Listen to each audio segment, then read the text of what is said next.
Hello, everybody. I want to welcome everybody to a very, very special edition of Wellness Wednesday. What makes it so special, as you can see, I am not here by myself. So to my right, I have one of my astute best friends, also another registered and licensed dietitian, also with his master's. So I'm going to let him introduce himself. Go ahead. Jeff Gilis. There we go. So I know he doesn't look like it, but he is thrilled to be with everyone today on this very special edition of Wellness Wednesday. So today we are going to talk about what's trendy. One of the big things in the nutrition world is, and not just the nutrition world, but the health and wellness world, is there always is a new fad, a new diet, a new exercise plan, something new to help you or spark something to help you lose weight and come out. So a lot of that is always trying to figure out what's credible, what's not credible, what information can we trust. So today, me and Jeff decided we want to touch on some of those things that are credible or not credible and really kind of dispel some of the myths associated with it. So one of the things we wanted to start with is the ketogenic diet.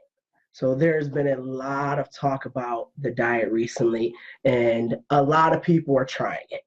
However, this diet, it is not meant for everyone.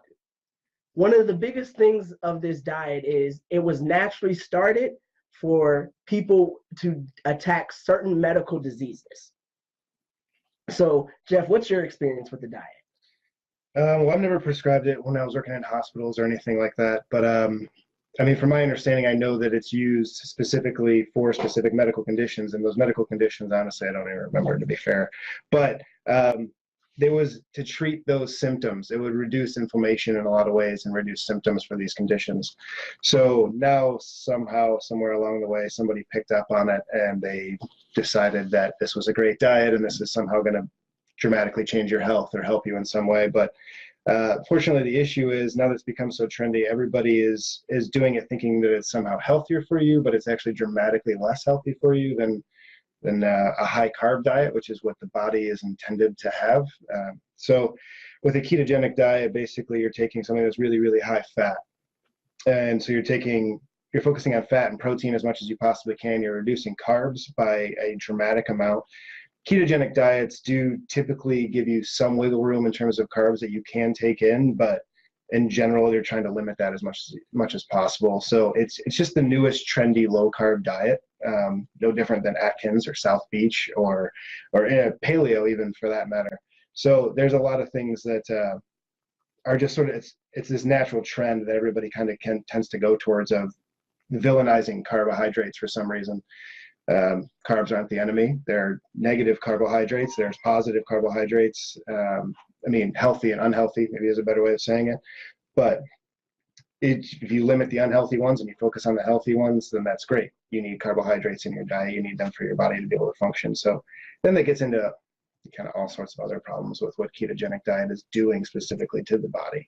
But I don't know. And one of the big things about that, as he mentioned, is understanding this diet at its core is a high-fat diet. By limiting the amount of carbohydrates you take in, it only allows you, ideally, you're talking about like 25 grams a day. You know, that can be an apple. Like a lot of people, and to get into ketosis, there's no cheat days because that knocks you out of ketosis. And it takes the body almost 2 weeks to get back there. So that's one of the things that these people just don't understand. There's no quick day. There's no cheat days. Also, protein, like it limits protein as well because the way that the body breaks that down. So a lot of people look at this and say, oh, I know I'm losing dramatic weight. But one of the ideas for this were people on bariatric surgery. You know, those type of people or obese in extreme situations. So if you're looking for people in extreme situations, that's not the average day person. But like so many things in today's society, people want that microwave quick fix. So that's one of the things with keto diet. If you have any more questions, like I said, we're always willing to answer it. Another popular thing that we decided to touch on is apple cider vinegar. I'm going to let Jeff take the lead on this because in my practice, in the long-term care facility where you see I work a lot with in sports athletes. You don't see this a lot, but him being a professor in the teaching world, you see this a lot more. Yeah, exactly. So I teach at the college level in Colorado, and I have a lot of students come through. I have somewhere between 215 and 330 students every semester. So I get a lot of people coming through asking me a lot of questions, and I'm picking up on all the trends and what's going on, and apple cider vinegar being a really big one. And so the idea is people are saying, well, they should be drinking apple cider vinegar and it's helping their health in some way. That's the idea of it. So I looked at the research. Full disclosure, I looked at it a year ago. So it's what was going on a year ago, not necessarily what's going on now. Research does change a lot. But from what I saw, it was animals. They were animal-based studies. So one thing to take with a huge caveat with animal-based studies is mice obviously are not humans. So if you're studying something in a mouse, that doesn't mean at all that it's going to have the same effect in a human. In fact, there's tons of studies that show that that crossover doesn't actually happen. So even though we find something happens in mice, it doesn't carry over into humans. And so we just wasted all of our time studying this on mice when it didn't actually do anything for us. But so that's basically what's happening right now with apple cider vinegar. And what it's finding is it's actually finding some benefits, to be fair. Apple cider vinegar in certain quantities that when you take it in, not in excessive amounts, definitely not. But if you take in a certain amount of apple cider vinegar, just drink it on a daily basis. I would say probably let's go with a quarter cup or something like that. So it's at 2 ounces a day, that it could reduce or it could promote longevity. So it's helping with promoting longevity to some degree in mice, but in mice and in mice only. So when you extrapolate that into humans, who knows what it's going to do in humans, whether it's going to have any good or not, we don't know. We absolutely have no idea what it does or doesn't do in human beings.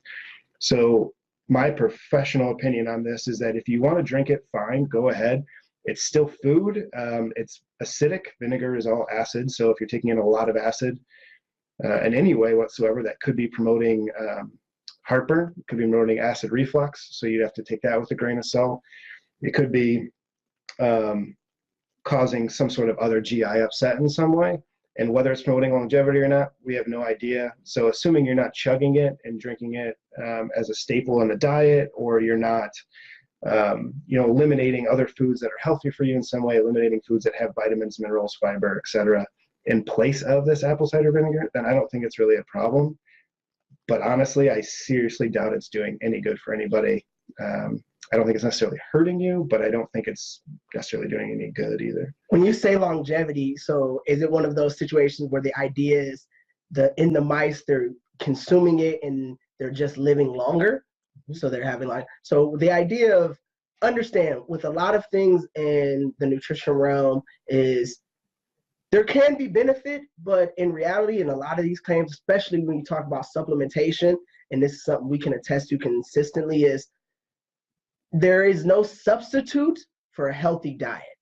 You can find ways to do something else, and you can always find a rationale, but a healthy diet is going to be the way. Is there benefits? Possibly.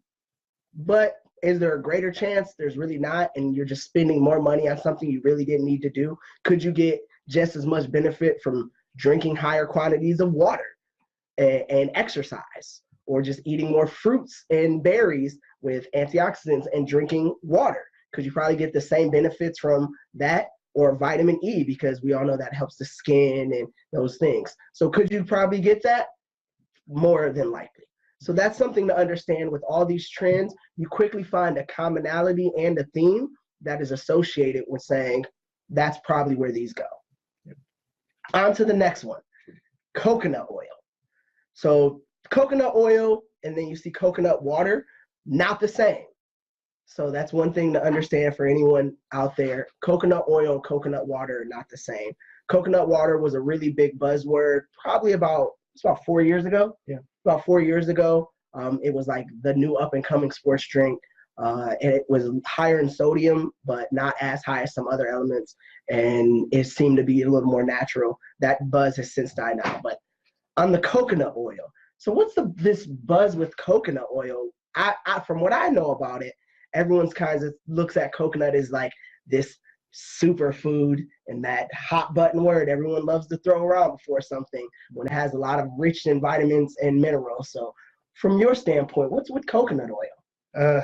So yeah, coconut oil is definitely fit into that superfood category, but unfortunately it's this really trendy thing. So people are thinking that coconut oil is somehow this really magically healthy thing for you, that it's, you know, that again, everybody, as Nick said, everybody's looking for this quick fix. Everybody's looking for immediate gratification, right? Everybody wants to just take the magic pill and everything will fix itself. That's not how nutrition works. That's not how the body works.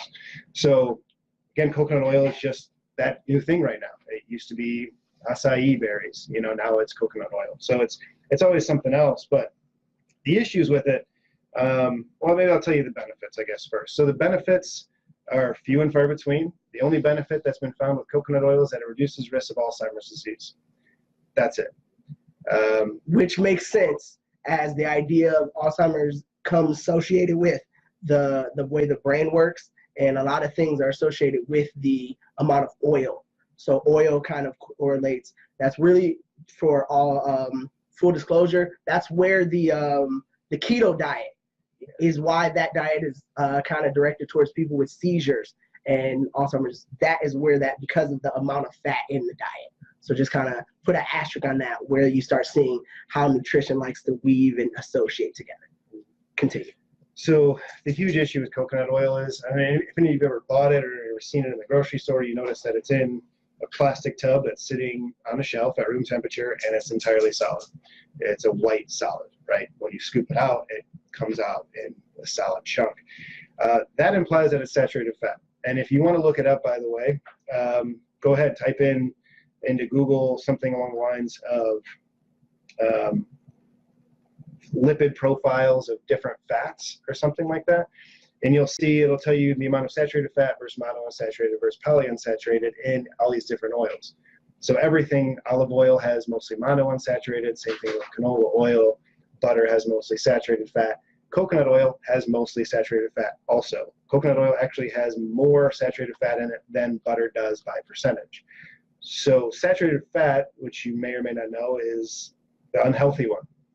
Monounsaturated is the healthiest. Polyunsaturated is the second healthiest. But saturated fat is one of the most unhealthy, along with trans fat. Trans fat being the worst, but saturated fat being very bad, and very much a close second when it comes to, you know, the worst of the types of fatty acids.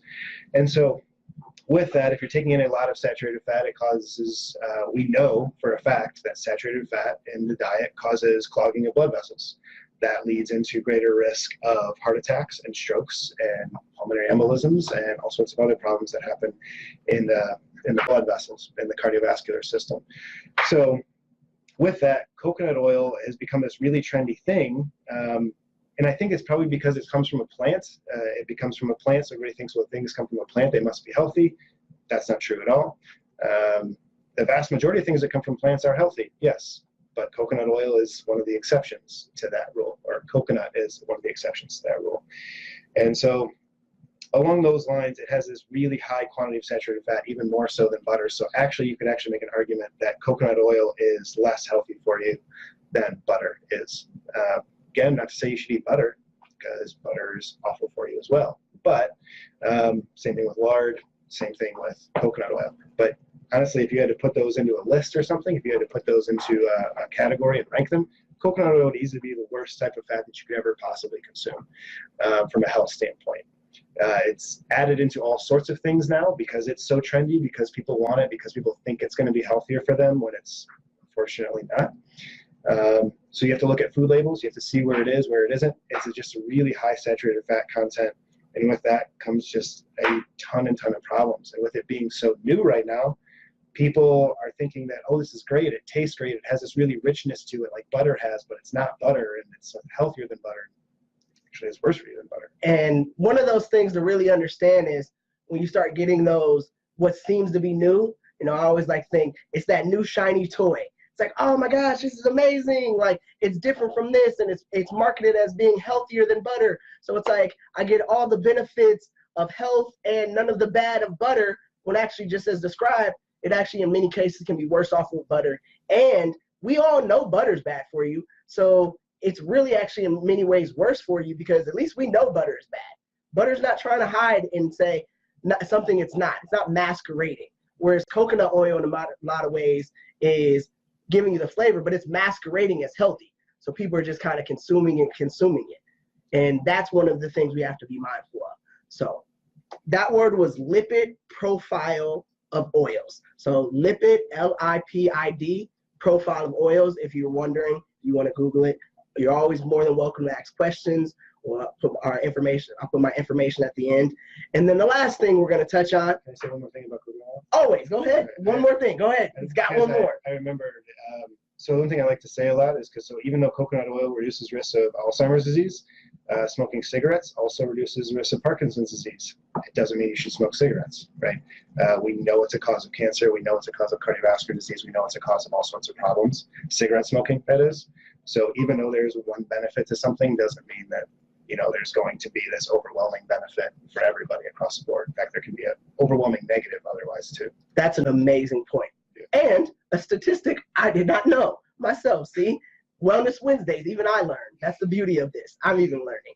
And our last topic of today for what's trendy is intermittent fasting. Now, intermittent fasting is fasting. The art has gone back centuries. A lot of cultures do it for religious reasons, cultural reasons. So there are a lot of reasons to fast. Just the term fast, the term fast is saying not eating for a long period of time. Like if you're saying an overnight fast, you're sleeping. That's the time you sleep, you wake up. So there are a lot of reasons to fast. There's a lot of people who fast for different reasons.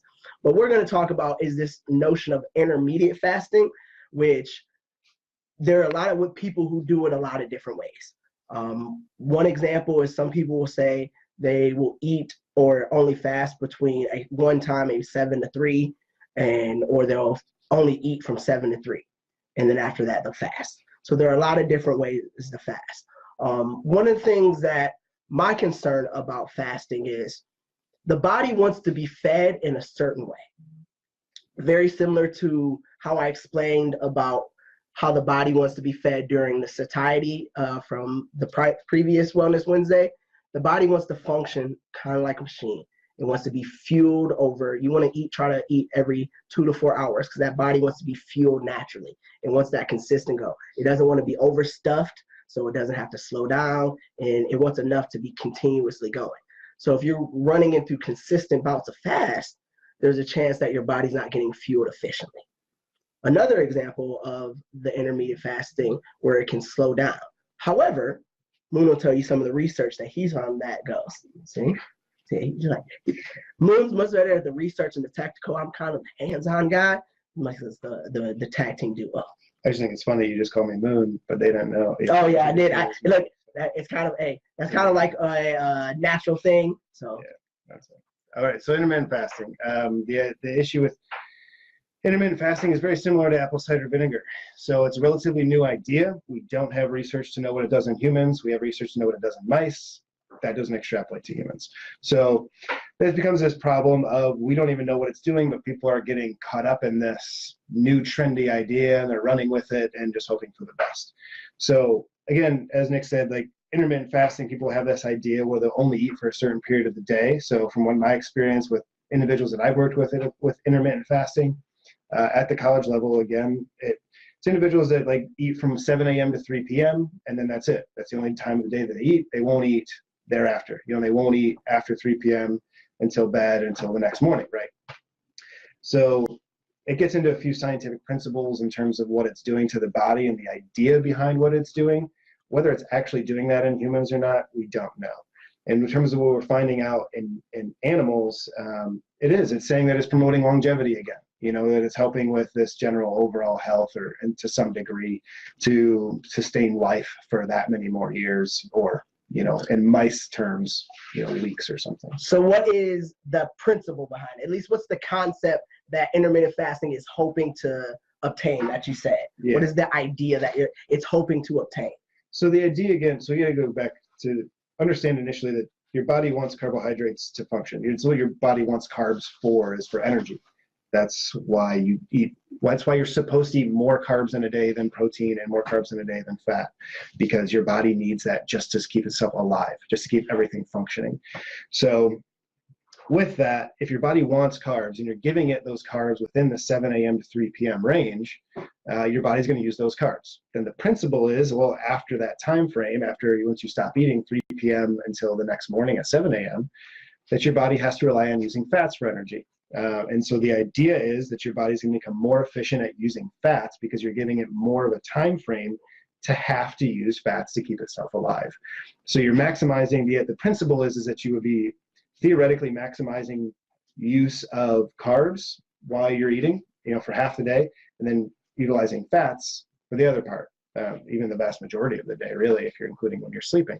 So that's the principle in the sense that it will keep you to lose weight more because your body will tap into fat stores more because it'll have gotten used to burning these fat stores more readily. And the issues is that it's finding that we are promoting longevity in mice. We don't know if that goes to humans or not.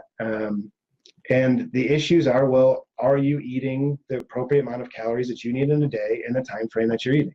Because if that comes to that point, I don't care from a dietitian standpoint. If you want to eat from 7 a.m. to 3 p.m. only, but assuming you're still getting all the calories you need in the day and still getting the appropriate quantities of carbs, fats, and protein, you're still getting healthy carbs, healthy fats, healthy proteins, you're still focusing on consuming water instead of any other type of fluid, then great, go ahead. I'm not bothered by it.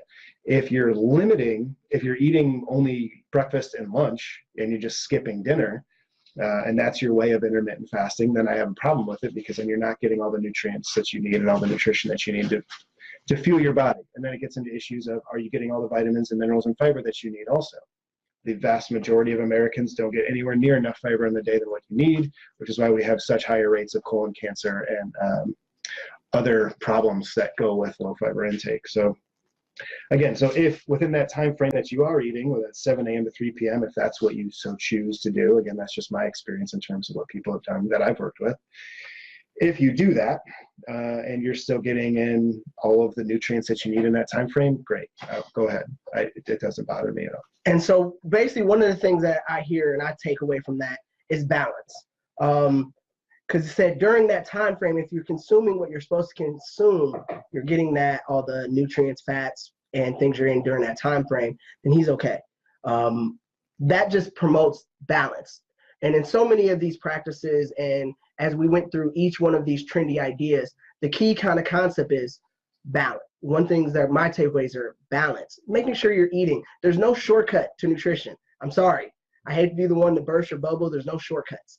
You can try to trick your body, you can try, but it doesn't work. So being able to put together balanced meals, being able to put together the things you need to really kind of compete with your body and to compete for your body. And really understanding that research is always developing, it's always growing, but understanding that one of the things that is seriously important is that information from my studies to people, that's not a one-to-one correlation. That doesn't translate.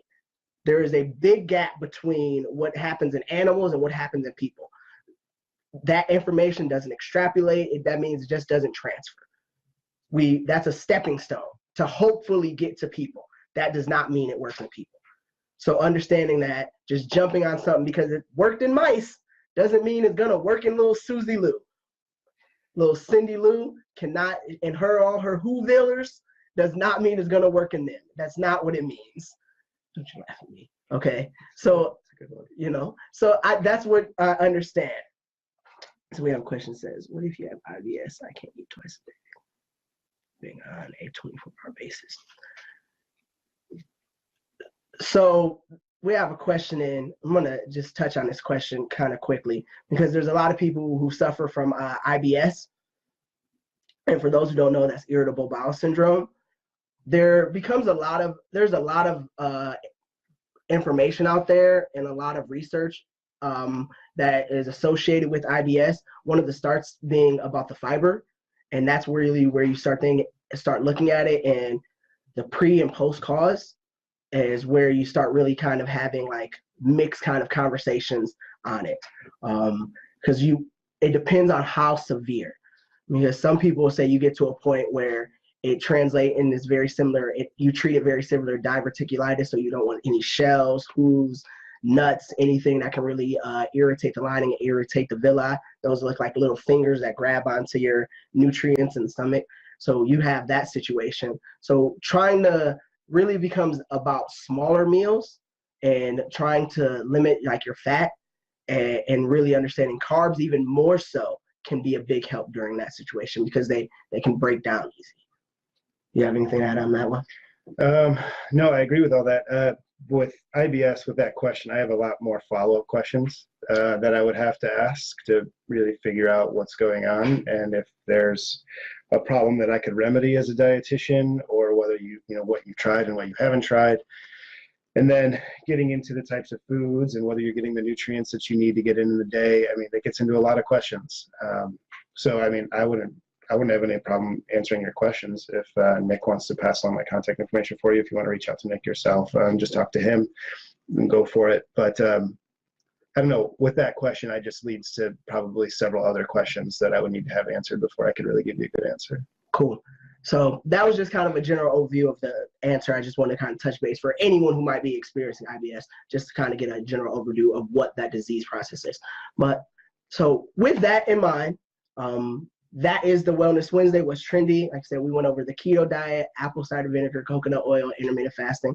So we really want to thank you for everyone who was able to join in. Like I said, I am Nicholas Kelly, registered and licensed dietitian with my master's in food nutrition, and he is Jeff Gilis, the master's in food and nutrition, and I'm a dietitian and a certified personal trainer. So also that, so always one of the things I always want to strive in is we always want to strive at being the experts, being the source of credible information, trying to be information that you can trust. So with that in mind, we want to thank you for your time. And like I said, leave your comments and questions below if you have any. Like I said, the live feed will close, but the video will be up. And thank you again. This is your Wellness Wednesday.